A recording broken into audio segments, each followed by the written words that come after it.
Nadreen, आप देख रहे हैं क्राइम टाइम न्यूज। मैं हूं आपका दोस्त Khaitar Khan, bureau chief crime time news. हर तरह की खबर से जुड़े रहने के लिए हमारे चैनल को लाइक करें, सब्सक्राइब करें और देखते रहिए क्राइम टाइम न्यूज।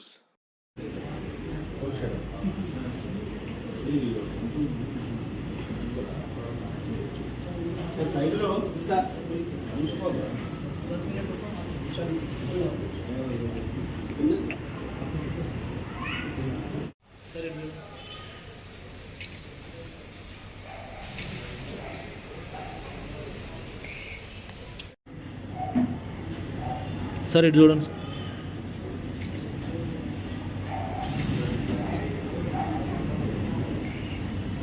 ఆదేశాల మేరకు సైబరాబాద్ పోలీస్ కమిషనరేట్ పరిధిలో ముఖ్యంగా బాలానగర్ జోన్లో మనం ఖచ్చితంగా ఈ ఎన్డీపీఎస్కి సంబంధించినటువంటి కార్యకలాపాల మీద పటిష్టమైన నిఘాను ఏర్పాటు చేయడం జరిగింది.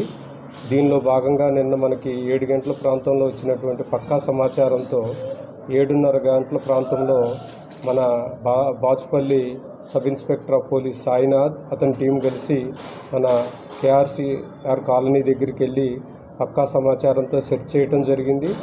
ఆ టైంలో అక్కడ మనకి శివరాత్రి నరేంద్ర అనేటటువంటి అతని దగ్గర నుంచి ఒక 41 కేజీల డ్రై గాంజాని సీజ్ చేయడం జరిగింది. దీంట్లో ఒక 18.5 కేజెస్ ఒక ప్యాకెట్, 22.5 కేజెస్ ఒక ప్యాకెట్గా పట్టుకోవడం జరిగింది. అదేవిధంగా ఒక ఐఫోన్ని ప్లస్ అదేవిధంగా కియా కార్ను కూడా స్వాధీనం చేసుకోవడం జరిగింది. ఇతను వైజాగ్ ప్రాంతానికి చెందినటువంటి రాజేష్ అనేటటువంటి అతని దగ్గర నుంచి గాంజాని తీసుకోవడం జరిగింది. దానికి సంబంధించినటువంటి ట్రాన్సాక్షన్ కూడా క్లియర్గా మనకి రికార్డ్ చేయడం జరిగింది.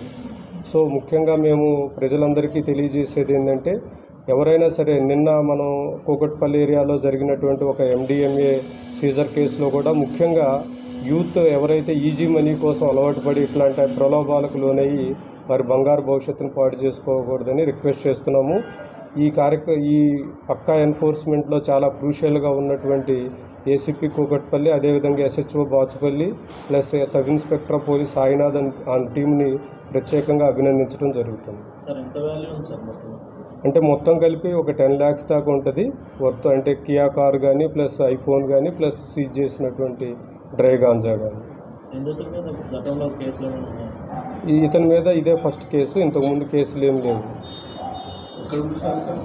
చింతల అతను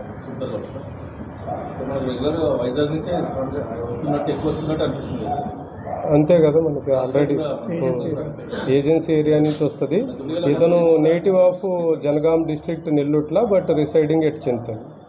అంటే ఇతను కూడా ఇంతకుముందు ఒక 2-3 years బ్యాక్ స్టాక్ మార్కెట్లో బాగా చేశారు.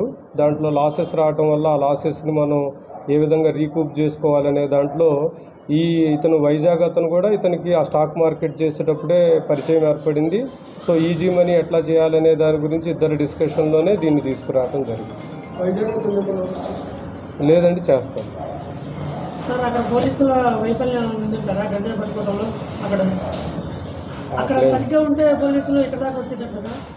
ఎక్కడైనా సరే ఆటోమేటిక్గా అన్ని చోట్ల కూడా పోలీస్ వ్యవస్థ పటిష్టంగానే పనిచేయడం జరుగుతుంది.